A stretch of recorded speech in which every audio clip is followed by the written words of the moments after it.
အားလုံးပဲမင်္ဂလာပါခင်ဗျာ MM Logic Gallery ကနေပြန်လဲကြိုဆိုလိုက်ပါတယ်ဒီဗီဒီယိုလေးမှာဆိုရင်တော့ကျွန်တော်တို့ bubble sort ပေါ့နော် bubble sort ဘယ်လိုလုပ်ရမလဲဆိုတာကိုကျွန်တော်တို့ select discuss လုပ်အောင်ဖြစ်ပါတယ်ဒါဆိုတော့ bubble sort ဆိုတာဘယ်လိုလဲဆိုတော့ကျွန်တော်အရင်ဆုံးပြောချင်ပါတယ် bubble sort ဆိုတာက user စီကနေကဏ္ဍတွေကိုအများကြီးကို import online array တစ်ခုလေးနဲ့ပေါ့အဲ့ဒီ array ထဲမှာရှိတဲ့ကဏ္ဍတွေကိုမှကျွန်တော်တို့ကဘာလုပ်မလဲဆိုတော့ငယ်စဉ်ကြီးတိုင်းသို့မဟုတ်ကြီးစဉ်ငယ်လိုက်စီတာကိုမှကျွန်တော်တို့က bubble sort လို့ခေါ်တယ်ဒါဆိုရင်ကျွန်တော်တို့ဒီဗီဒီယိုလေးမှာဆိုရင်ကျွန်တော်တို့ငယ်စဉ်ကြီးတိုင်းစီတာလေးကိုလုပ်သွားမယ်ပေါ့နော်ဒါဆိုရင် bubble sort လုပ်တဲ့အချိန်ကျွန်တော်တို့သတိထားစရာရှိတာတစ်ခုပဲရှိတယ်ကျွန်တော်တို့လုပ်စရာရှိတာဒီနေရာလဲရမှာနော်ကပ်ရက်ရှိတဲ့ကဏ္ဍနှစ်ခုကိုနေရာလဲရမှာဘာလို့နေရာနေရမှာဘယ်ချိန်နေရာလဲရမလဲဆိုတော့သူတို့တွေက wrong order ဖြစ်ခဲ့တယ်ဆိုရင်ကျွန်တော်တို့ကသူတို့ကိုနေရာလဲပေးရမယ် wrong order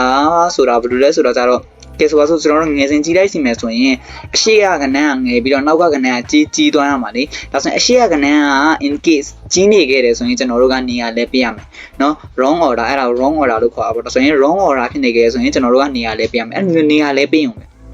ဒါဆိုရင်နေရာလဲမဆိုရင်ကျွန်တော်တို့ကဲဆိုပါစို့ကျွန်တော်တို့ user စီကနေကဏ္ဍ6ခုကို import တောင်းလိုက်မယ်အဲ့ဒီ6ခုတွေကဘာတွေလဲဆိုတော့ကဲဆိုပါစို့19 42 34 59 25အဲ့လိုမျိုး5ခုရှိတယ်ဆိုပါစို့6ခုရှိတယ်ဆိုပါစို့ဒါဆိုရင်အဲ့ဒီ6ခုကိုမှကျွန်တော်တို့ဘာလုပ်မလဲဆိုတော့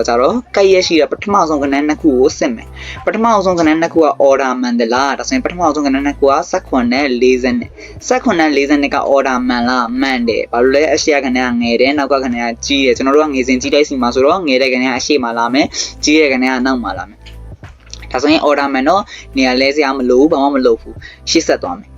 ဘာမှမလုပ်ဘူးဒီတိုင်းပဲရေးလိုက်မယ်ပြန်ပြီးရေးလိုက်တဲ့အချိန်19 42 34 59 25အဲ့ဒီကိန်းစဉ်တန်းကိုအဲ့ဒီအတိုင်းပဲရေးလိုက်မယ်အဲ့ဒါပြီးဆိုရင်ကျွန်တော်တို့ဒုတိယ40နဲ့34ကိုနိုင်ရှင်းမှာပေါ့40နဲ့34က order မှန်လား order မမှန်ဘူး order မမှန်တော့ကျွန်တော်တို့ကဘာလုပ်မလဲဆိုတော့အဲ့နှစ်ခုကိုနေရာလဲမယ်ဒါဆိုရင်နေရာလဲပြီးရေးလိုက်တော့19ပြီးရင်34 34ပြီးရင်40နဲ့40ပြီးရင်59 59ပြီးရင်22 22ပြီးရင်5အဲ့ဒါပြီးရင်40နဲ့59နိုင်ရှင်းမယ်40နဲ့59 order မှန်လားမှန်တယ်ဘာလို့လဲအရှိအကောင်ငယ်ပြီးတော့နောက်ကကောင်ကြီးနေတော့ကျွန်တော်တို့နေရာလေးစရာမလို59နဲ့22ကိုစစ်မယ်အဲ့လို59နဲ့22ကိုစစ်လိုက်တော့ကျွန်တော်တို့ကဘာဖြစ်သွားပြီလဲဆိုတော့order မမှန်တော့ဘူးဘာလို့လဲအရှိအကောင်က59ကြီးနေတယ်နောက်ကကောင်22ငယ်နေတယ်ဆိုတော့ကျွန်တော်တို့ကနေရာလဲလိုက်မယ်ဒါဆိုရင်59နဲ့22နေရာလဲလိုက်တော့19 34 40နဲ့20နဲ့59 5ဆိုဖြစ်သွားပြီကိန်းစင်တိုင်းရအဲ့ဒါပြီးရင်59နဲ့5နဲ့နိုင်ရှင်းမှာ59နဲ့5နဲ့နိုင်ရှင်းတဲ့အချိန်တိုင်းရင်ကျွန်တော်တို့ order မှားနေသေးပြန်ရောဘာလို့လဲ5ဆိုတဲ့ကဏ္ဍကငယ်ပြီးတော့နောက်မှာရောက်နေတဲ့အတွက်ကြောင့်မလို့ကျွန်တော်တို့ကဘာဖြစ်နေလဲဆိုတော့ order မှားနေတဲ့အတွက်ကြောင့်မလို့5နဲ့59ကိုနေရာချင်းလိုက်မယ်ဆိုရင်19 34 40နဲ့25 59ဆိုပြီးတော့ကျွန်တော်တို့ကိန်းစင်လေးရလာပြီပေါ့ဒါဆိုရင်ဒါကပထမအချိန်ဒါဆိုရင်ဒီလိုလုပ်လိုက်ရင်ကျွန်တော်တို့ကဘယ်လိုရသွားလဲဆိုတော့ဒီလိုလုပ်လိုက်တိုင်းကျွန်တော်တို့ကငယ်စဉ်ကြီးလိုက်အကုန်ပြီးသွားလားမပြီးသေးဘူး။ဘာကြံသေးလဲဆိုတော့ကျွန်တော်တို့ကဘာပဲရသေးရလဲဆိုတော့အကြီးဆုံးကိန်းကိုပဲရသေးတာနောက်ဆုံးမှာကိန်း59အဲ့ဒီ59ဆိုတဲ့ကိန်းကရှိသမျှကိန်းတွေအကုန်လုံးနဲ့သူကအနိုင်ရှင်ခံထားပြီးသားဖြစ်တဲ့အတွက်ကြောင့်မလို့သူကဘာလဲဆိုတော့အကြီးဆုံးကိန်း maximum ကိန်းဖြစ်တယ်ဆိုတာဒီထဲမှာလုံးဝသိသွားပြီ။ဒါဆိုရင်ကျွန်တော်တို့ဒုတိယအကြီးဆုံးကိန်းကိုရှာမယ်တတိယအကြီးဆုံးကိန်းရှာမယ်အဲ့လိုမျိုးရှာရင်နဲ့ကျွန်တော်တို့က sorting ဖြစ်သွားလိမ့်မယ်ပေါ့ဒါဆိုရင်ဒါအကြီးဆုံးကိန်းပဲရှိတယ်ဒါဆိုရင်အရှိက5ခုကိုကျွန်တော်တို့ထပ်ပြီးတော့ sorting လုပ်ရအောင်မယ်ဒါဆိုရင်အရှိက5ခုကို sorting လုပ်ဖို့အတွက်ကျွန်တော်အရင်ဆုံးခုနက sorting လုပ်ထားတဲ့ဟရာက19 34 40နဲ့25 59ပေါ့အဲ့ဒီဟာကိုပြန်ပြီးတော့ရေးလိုက်မယ်ပြန်ပြီးရေးလိုက်ပြီဆိုရင်ကျွန်တော်တို့ပထမကိန်းကနေပြန်ပြီးစစ်မယ်ဆိုတော့19နဲ့34 order မှန်လား order မှန်တယ်ဘာလို့လဲငယ်တဲ့ကောင်ရှိမှရောက်နေတယ်ကြီးတဲ့ကောင်နောက်မှရောက်နေတယ်ဒါဆိုရင်နေရာမလဲဘူးအတိုင်းပဲပြန်ရေးမယ်ပြီးကြရင်34နဲ့40နဲ့ order မှန်လား order မှန်တယ် order မှန်တော့အတိုင်းပဲပြန်ရေးမယ်ပြီးကြရင်19နဲ့44နဲ့44နဲ့20 order မှန်လားမမှန်တော့ဘူးဘာလို့လဲ20ဆိုတဲ့ကိန်းဒီငယ်ပြီမဲ့နောက်ကိုရောက်နေတာဖြစ်တဲ့ကြောင့်မလို့သူ့ကိုအရှိကိုပေးလိုက်မယ်ဒါဆိုရင်40နဲ့20ကိုနေရာလဲပေးလိုက်မယ်ဒါဆိုရင်ကျွန်တော်တို့ရလာမယ့်ကိန်းစင်တန်းတွေက19 34 20နဲ့40နဲ့59ဆိုပြီးရလာမယ်အဲ့ဒါပြီးရင်40နဲ့5ကိုကျွန်တော်တို့စစ်မယ်40နဲ့5 order မှန်လားမမှန်ဘူးငယ်စဉ်ကြီးလိုက်စီနေတာဖြစ်တဲ့ကြောင့်မလို့ငယ်တဲ့ခင်ကအရှိကိုရောက်နေရမယ်ဒါဆိုရင်19 34 25 40နဲ့59ဆိုပြီးတော့ကျွန်တော်တို့ကနေရာလဲပြီးလိုက်မယ်နေရာလဲပြီးဆိုရင်ကျွန်တော်တို့က maximum ပေါ့နော်ပထမအကြီးဆုံးကိန်းနဲ့ဒုတိယအကြီးဆုံးကိန်းကိုရလာပြီအဲ့ဒီကိန်းစင်တန်းတစ်ခုလုံးကြီးမှာ array တစ်ခုလုံးကြီးထဲမှာကျွန်တော်တို့အကြီးဆုံးကိန်းပေါ့ဒုတိယအကြီးဆုံးကိန်းနဲ့ဒုတိယအကြီးဆုံးကိန်းကိုရလာပြီဒါဆိုရင်ကျွန်တော်တို့က နောက်ဆုံးနှစ်ခုကိုကျွန်တော်တို့ကစစ်ပြီးကဲခုနက59ကိုစစ်ပြီးအဲ့59ဆိုတဲ့ဂိမ်းက maximum ဖြစ်သွားပြီဘာလို့လဲအကုန်လုံးနဲ့ तू ကတိုက်စစ်ပြီးတော့မှ तू ကအကြီးဆုံးဖြစ်တဲ့အကြောင်းလို့နောက်ဆုံးကိုရောက်သွားတာဒါဆိုရင်ကျွန်တော်တို့ကနောက်တစ်ခါလူဝင်ပတ်တဲ့အချိန်ကျရင်အဲ့ဒီ59ကိုထပ်စစ်နေစရာမလိုဘူးအဲ့ဒီ42ရဲ့ case မှာဆိုရင်လည်းအဲ့ဒီအတိုင်းပဲတဲ့42မှာဆိုရင်လည်းကျွန်တော်တို့က42ကလည်းကျန်တဲ့ကဏ္ဍတွေအကုန်လုံးနဲ့ကျွန်တော်တို့ကနိုင်ရှင်ပြီးဖြစ်တဲ့အကြောင်းလို့ तू ကလည်းဒုတိယအကြီးဆုံးဖြစ်သွားပြီဒါဆိုရင်သူ့ကိုပြန်ပြီးတော့နိုင်ရှင်နေစရာမလိုတော့ဘူးเนาะဒါဆိုရင်နောက်တစ်ခေါက်လူဝင်ပတ်တဲ့အချိန်ကျွန်တော်တို့42နဲ့59ထည့်ပြီးတော့နိုင်ရှင်နေစရာမလိုဘူး तू အတိုင်းပဲလွတ်ထားလိုက်လို့ရတယ်ဒါဆိုရင်ကျွန်တော်ကနောက်တစ်ခေါက်ကျရင်ပြန်ပြီးတော့ဒါဆိုရင်ကျွန်တော်တို့ sorting ပြီးသွားရလားမပြီးသေးဘူးအရှိရ၄လုံးကိုကျွန်တော်တို့ sort လုပ်ရအောင်မယ်ဒါဆိုရင်နောက်တစ်ခေါက်ရှေ့ဆက်မယ်ရှေ့ဆက်တဲ့အချိန်ကျရင်စက်ခွန်34 25 42 59ဆိုပြီးပြန်ရေးလိုက်မယ်ပြန်ရေးပြီးဆိုရင်ကျွန်တော်တို့ဘာလုပ်ရမလဲဆိုတော့ကျတော့ပထမဆုံးကိန်းနှလုံးကိုနိုင်ရှင်းမယ်စက်ခွန်နဲ့34 order မှန်လားမှန်တယ်ဆိုရင်ပြန်ရေးမယ်အဲ့ဒီအတိုင်းပဲပြန်ရေးမယ်စက်ခွန်34 25 42 59အဲ့ဒီအတိုင်းပဲပြန်ရေးလိုက်တယ်ပြီးကြရင်34နဲ့22 order မှန်လားorder မမှန်ဘူး order မမှန်တော့နေရာချိန်မယ်22နဲ့34ကိုနေရာလေးလိုက်မယ်ဒါဆိုရင်စက်ခွန်20နဲ့34 5 42 59ဆိုပြီးကျွန်တော်တို့ကနေရာလဲလိုက်မယ်အဲ့လိုနေရာလဲပြီးဆိုရင်34နဲ့5ကိုစစ်မယ်34နဲ့5 order မှန်လားမှားနေတယ် wrong order ဖြစ်နေတယ်5ဆိုတဲ့ကိန်းကငယ်လေးရဲ့သားနဲ့ကိုနောက်ကိုရောက်နေတာဖြစ်တဲ့ကြောင့်မလို့34နဲ့5ကိုနေရာလဲပေးလိုက်မယ်ဒါဆိုရင်စက်ခွန်25 34 42 59ဆိုပြီးကျွန်တော်တို့ကိန်းစဉ်တန်းလေးရလာပြီဒါဆိုရင်အဲ့ဒီ array ထဲမှာကျွန်တော်တို့ပထမအကြီးဆုံးကိန်းဒုတိယအကြီးဆုံးကိန်းတတိယအကြီးဆုံးကိန်းဆိုပြီးတော့ကျွန်တော်တို့ရသွားပြီနောက်ဆုံး3လုံးကိုကျွန်တော်တို့က sorting လုပ်ပြီးပြီအရှိဆုံး3လုံးကြံနေသေးတယ်အဲ့ဒီအရှိဆုံး3လုံးကိုကျွန်တော်တို့ထပ်ပြီးတော့ sorting လုပ်ရအောင်မယ်ဒါဆိုရင်နောက်ဆုံး3လုံးကကျွန်တော်တို့ကကဏ္ဍတိုင်းနဲ့ condition စစ်ထားပြီးသားဖြစ်တဲ့အတွက်ကြောင့်မလို့ sorting sort လုပ်ထားပြီးသားဖြစ်တဲ့အတွက်ကြောင့်မလို့ကျွန်တော်တို့ကထပ်စစ်နေစရာမလိုတော့ဘူးအရှိရ3လုံးကိုပဲကျွန်တော်တို့ကcondition စစ်ရတော့မှာပါဒါဆိုရင် order မှန်လား order မှားလားပေါ့ဒါဆိုရင်19နဲ့20နဲ့เนาะ19နဲ့20နဲ့ order မှန်လား order မှန်တယ်เนาะ19နဲ့20နဲ့ order မှန်တော့ကြတော့အဲ့ဒီအတိုင်းပဲပြန်ရေးမယ်19 25 34 42 59ဆိုပြီးပြန်ရေးလိုက်မယ်ပြီးကြရင်20နဲ့5အဲ့ဒီ20နဲ့5ဆိုတဲ့တန်ဖိုးက order မှန်သလားနော် order မမှန်ဘူးဘာလို့လဲ5ဆိုတဲ့ဂိမ်းကငယ်တယ်20ဆိုတဲ့ဂိမ်းကကြီးတယ်20ဆိုတာဂိမ်းကကြီးနေလေသားနဲ့ကိုအရှိမရောက်နေတာဖြစ်တဲ့ကြောင့်မလို့ order မားတယ်ဒါကြောင့်မလို့နေရာလဲပေးမယ်20နဲ့5ကိုနေရာလဲပေးလိုက်မယ်ဒါဆိုရင်19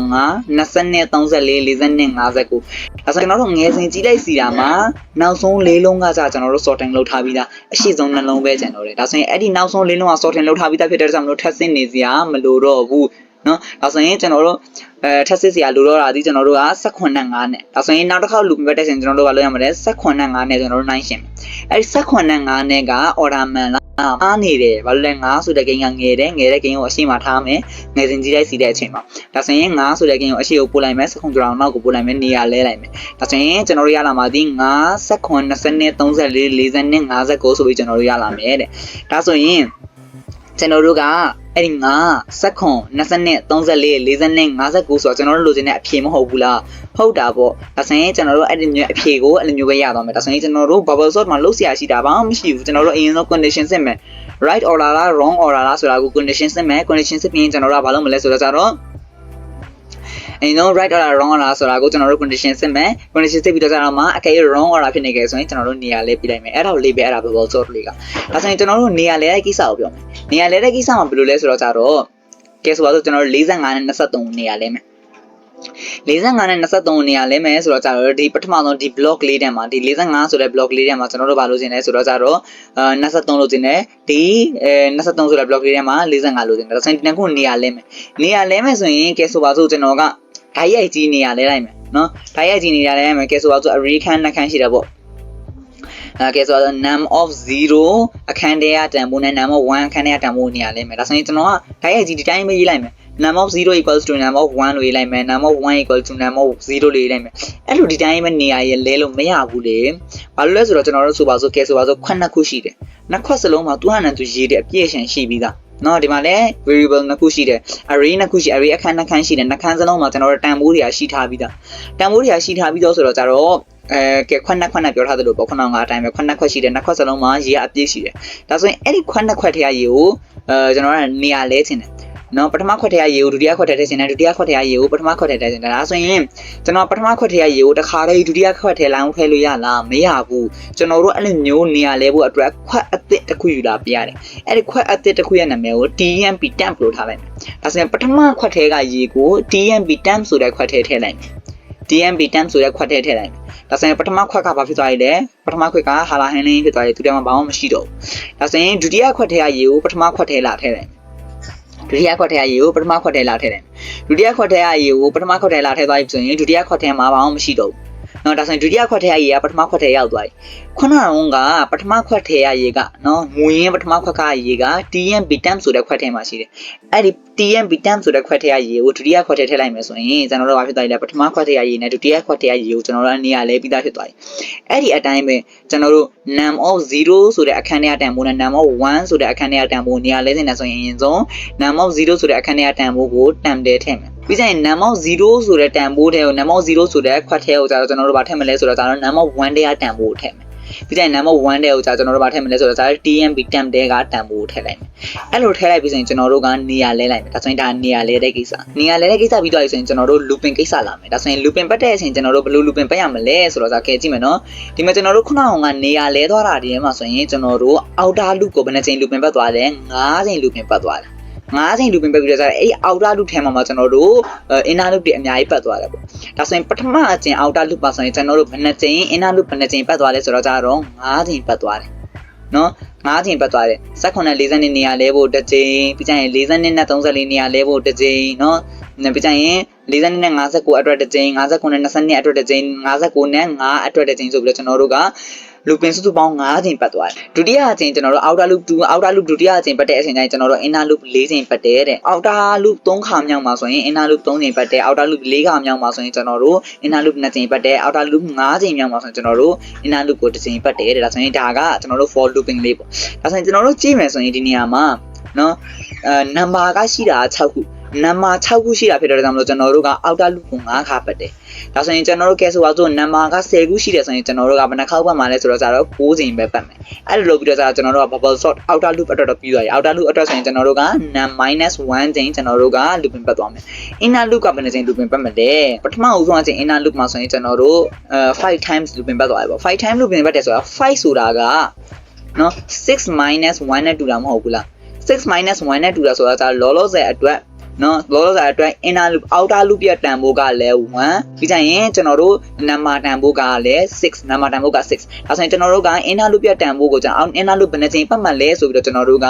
formula လေးထုတ်ရမယ်ဆိုရင် inner loop ကအချင်းအရေးအတွက်ကnum - I ဆိုပြီးတော့ကျွန်တော်တို့ပြောရမယ် outer loop က I နဲ့ပတ်ထားတယ်ဆိုပါဆိုဒါဆိုရင် num - I ဆိုပြီးတော့ကျွန်တော်တို့က inner loop ကိုnum - I ချင်းကျွန်တော်တို့က num - outer loop ချင်းပေါ့num - outer loop တင်ကျွန်တော်တို့က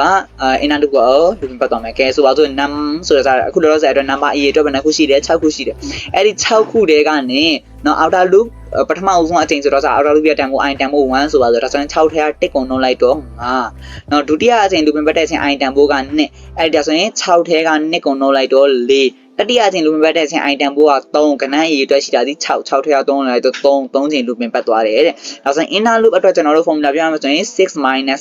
နော်အဲ့လိုလုပ်ပြီးတော့ကျွန်တော်က outer loop နဲ့ inner loop ကိုကျွန်တော်တို့ looping ပတ်သွားမယ်တဲ့ဒါဆိုရင်ကျွန်တော်တို့ code လေးကြည့်မယ်ပေါ့ code လေးရေးမယ်ဆိုရင်ကျွန်တော်အရင်ဆုံး import တောင်းဖို့အတွက် array size လေး declare လုပ်လိုက်ဒါဆိုရင် array declare လုပ်မှာဆိုတော့ integer ဆိုတော့ကျွန်တော် array လေး declare လုပ်လိုက်မယ် array declare လုပ်မှာဆိုတော့ num ဆိုတဲ့ array variable လေးထားလိုက်မယ်သူရဲ့ size ကခုနကပြောတဲ့အတိုင်း6လေးပဲထားလိုက်မယ်နော်ဘယ်လောက်ထားရပါလဲ6လေးထားလိုက်မယ်ပြီးကြရင် user စီကနေ import တောင်းမယ် cout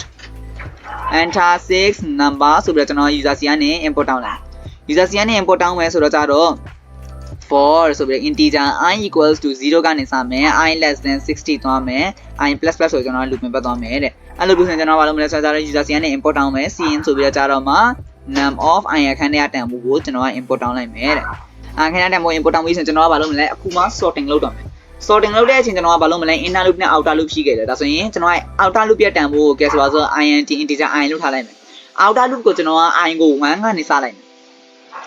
I less than equalနော်ဘယ်ထိသွားမလဲနော်1ကနေစဖြစ်တဲ့ဒီနေရာမှာ equal လေးမပါဘူး equal လေးမကြံဘူးတော့သတိထားရမှာပေါ့ဘယ်ထိသွားမလဲကျွန်တော်တို့ကကြတော့ number အရေးအတွက် -1 ချိန်ကျွန်တော်က looping ပတ်သွားမယ်ဒီမှာ number အရေးအတွက်က6ခုရှိတယ်6 - 1ဆိုတော့ဘယ်နှချိန် looping ပတ်သွားမလဲဆိုတော့ကြတော့5ချိန် looping ပတ်သွားမယ်နော် less than equal 5ပြီးကြရင် I plus plus ဆိုကျွန်တော် looping ပတ်သွားမယ်အပြင်4ဆိုပြီးတော့ကြတော့ my integer j equals to နော် j တန်ဖိုး0ကနေစလိုက်မယ်ဘာလို့0ကနေစရလဲဆိုတော့ကျွန်တော်က I တန်ဖိုး1ကနေဘာလို့စရလဲဆိုတော့ဒီနေရာမှာကျွန်တော် j ရဲ့ condition စစ်တဲ့ဆံမှာ j less than နော်6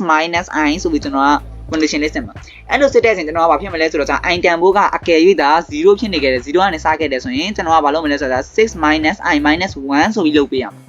ဘာလို့လဲပထမအစဉ် looping ပတ်တဲ့အချိန်ကျွန်တော်တို့ခုနအောင်ကကြီးခဲ့တာဆိုရင်ပထမဆုံးအစဉ် looping ပတ်တဲ့အချိန်ကျွန်တော်က inner loop က5 times ပဲရှိခဲ့တယ်5 times ရှိတာဖြစ်တဲ့ကျွန်တော်တို့ကအကယ်၍ i တန်ဖိုးက0ဖြစ်ခဲ့တယ်ဆိုရင်ဒီနေရာမှာ6 minus i minus 1ဆိုပြီးလုပ်ပေးရမယ်ဒီမှာ i တန်ဖိုး1ဖြစ်တော့minus 1လုပ်နေစရာမလိုဘူး0ကနေစလဲရပါတယ်ပေါ့နော် i ရဲ့တန်ဖိုး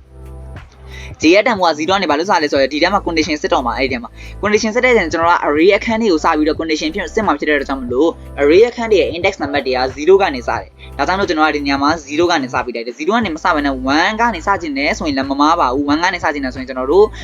ဒီ condition စစ်တဲ့အချိန်ကျရင် array ထဲမှာကျွန်တော်က minus တွေနှုတ်ပေးနေရမှာ minus 1ဆိုရင်နှုတ်ပေးနေရမှာပေါ့ဒါဆိုရင်ကျွန်တော်က1ကနေစခြင်းနဲ့ရတယ်0ကနေစခြင်းနဲ့ရတယ်အဲ့ဒါသဘောပြဿနာမရှိပါဘူးတရား logic လည်းတူမှာမဟုတ်ပါဘူးအဲ့ဒါလေးကတော့နော်ဒါဆိုရင်ကျွန်တော်ကဒီထဲမှာကျွန်တော် for loop inner loop လေးပြလိုက်ပြီ inner loop ထဲမှာကျွန်တော်ကဘာလုပ်မလဲ wrong order ဖြစ်နေခဲ့တယ်ဆိုရင်ကျွန်တော်တို့ကနေရာလဲမယ် wrong order ဆိုတော့ if wrong order ဖြစ်နေခဲ့တယ်ဆိုရင် wrong order ဆိုတာကျွန်တော်ကဘာလဲဆိုတော့အခုလောလောဆယ်အတွက်ငယ်စဉ်ကြီးတိုက်စီနေတာငယ်စဉ်ကြီးတိုက်စီနေတာဖြစ်တဲ့ကြောင့်မလို့ငယ်တဲ့ကင်းကရှေ့ကိုရောက်နေရမယ်နောက်ကိုရောက်လို့မရဘူးကြီးတဲ့ကင်းကရှေ့ကိုရောက်နေခဲ့တယ်ဆိုရင်ကျွန်တော်တို့ကနေရာလဲပြီးမယ်ဒါဆိုရင်ကြီးတဲ့ကင်းဆိုတာကဲဆိုတော့ num of j အခန်းထဲမှာရှိတဲ့တန်ဖိုးသည်တဲ့ greater than num of j plus 1အခန်းထဲမှာရှိတဲ့တန်ဖိုးထက်ကြီးနေခဲ့တယ်ဆိုရင်ကျွန်တော်ကဘာလို့မလဲနေရာလဲမယ်တဲ့ကဲဆိုတော့ကျွန်တော်တို့ j ဆိုတဲ့တန်ဖိုးကပထမဆုံးကျင်ဝင်လာတဲ့အချိန်0အခန်းထဲမှာရှိတဲ့တန်ဖိုးဒီ1အခန်းထဲမှာရှိတဲ့တန်ဖိုးထက်ကြီးနေခဲ့တယ်ဆိုရင်ကျွန်တော်ကနေရာလဲမယ်နေရာလဲမယ်ဆိုရင်ကျွန်တော်တို့ဘယ်လိုနေရာလဲမလဲခုနကပြောခဲ့တဲ့အတိုင်းပဲ term ဆိုတဲ့ခွက်လေးကိုအရင်ယူနိုင်မယ် term ဆိုတဲ့ခွက်လေးကိုနေရာယူပြီးရင်အဲဒီ term ဆိုတဲ့ခွက်တဲကိုပထမခွက်ထဲကရေကိုထည့်အဲ့ဒါပြီးရင်ပထမခွက်ထဲကိုကြာကျွန်တော်ကဒုတိယခွက်ထဲကရေကိုထည့်ဒုတိယခွက်ကဘာဖြစ်သွားပြီလဲဒုတိယခွက်ကလည်းလွတ်သွားပြီပေါ့ဒုတိယခွက်လွတ်သွားပြီဆိုရင်အဲလွတ်နေတဲ့ဒုတိယခွက်ထဲမှာကျွန်တော်တို့ term ဆိုတဲ့ခွက်ထဲကတန်ဖိုးကိုပြန်ထည့်တယ်